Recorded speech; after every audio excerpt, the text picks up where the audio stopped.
जैसे जैसे लोकसभा चुनाव 2024 करीब आ रहा है, वैसे वैसे भारतीय राजनीति में एक जद्दोजहद चल रही है कि आखिर कौन प्रधानमंत्री नरेंद्र मोदी के बरक्स चेहरा बन के खड़ा होता है। तमाम चेहरे हैं, राहुल गांधी हैं, अरविंद केजरीवाल हैं, ममता बनर्जी है, नीतीश कुमार हैं। सभी के मन में ये कहीं ना कहीं ख्वाहिश है कि मोदी के खिलाफ सिर्फ हम हैं। और इसी कड़ी में जो जेडीयू है उसके राष्ट्रीय अध्यक्ष हैं ललन सिंह, उन्होंने प्रधानमंत्री नरेंद्र मोदी को लेकर के तीखी टिप्पणियां की हैं। ललन सिंह ने कहा है कि नरेंद्र मोदी डुप्लीकेट पिछड़े हैं, यानी कि वो असल में पिछड़ी जाति से नहीं है, लेकिन जब वो गुजरात के सीएम थे तब उन्होंने खुद को जबरन अपनी जाति को पिछड़ों की लिस्ट में यानी ओबीसी में शामिल करवा दिया। और वो पूरे देश में घूम घूम करके ये झूठ बोलते हैं कि वो पिछड़ी जाति से हैं।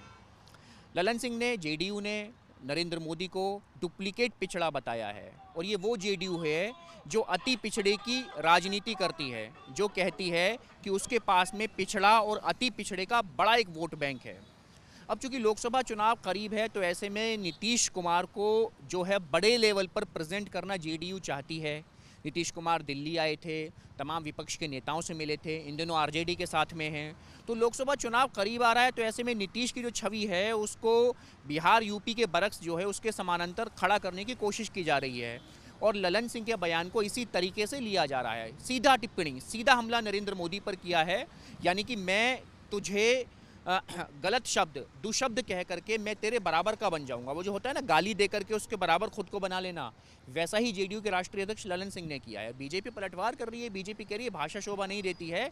बीजेपी कह रही है छोटी पार्टी के नेता हैं तो हम बयान तो जारी नहीं करेंगे, लेकिन कहीं ना कहीं ललन सिंह को इस मुद्दे पर शर्म आनी चाहिए कि जब जेडीयू बीजेपी के साथ में थी तब आखिर क्यों नहीं ललन सिंह ने नरेंद्र मोदी की जाति पर टिप्पणी की थी।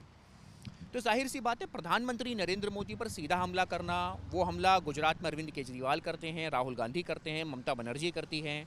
तो ऐसे में नरेंद्र मोदी पर हमला करके, यानी प्रधानमंत्री की छवि पर हमला करके ही आने वाले लोकसभा चुनाव में खुद को प्रधानमंत्री के समकक्ष दिखाया जा सकता है। और कहीं ना कहीं सूत्रों के हवाले से खबर ये भी है कि बेशक नीतीश कुमार ने आरजेडी के साथ में हाथ तो मिला लिया है, लेकिन अंदर खाने दोनों के बीच में सब कुछ ठीक नहीं चल रहा है। मंत्री पद को लेकर के, विधायकों की ट्यूनिंग को लेकर के, सरकार में कामकाज कैसा हो, प्रशासन कैसे चले, क्योंकि लोकसभा चुनाव करीब है। ऐसे में आरजेडी जो है वो अपने तरीके से काम करवाना चाहती है, लेकिन नीतीश कुमार खुद को, अपनी सरकार को बेदाग, भ्रष्टाचार से दूर, तमाम वो जो तमगे हैं उसी को छाती पर लगा करके आगे चलना चाहते हैं। लेकिन आरजेडी का एक अपना अलग दबाव है।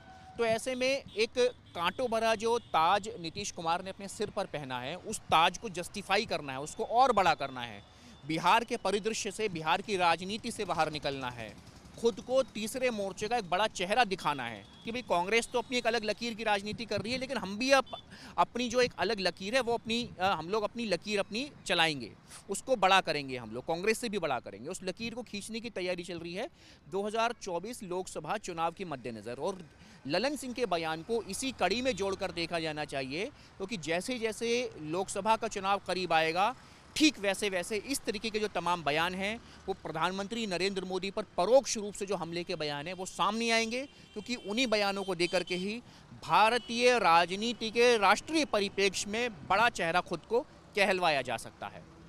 वीडियो जर्नलिस्ट अतुल के साथ मणिदीप शर्मा, न्यूज़ नेशन।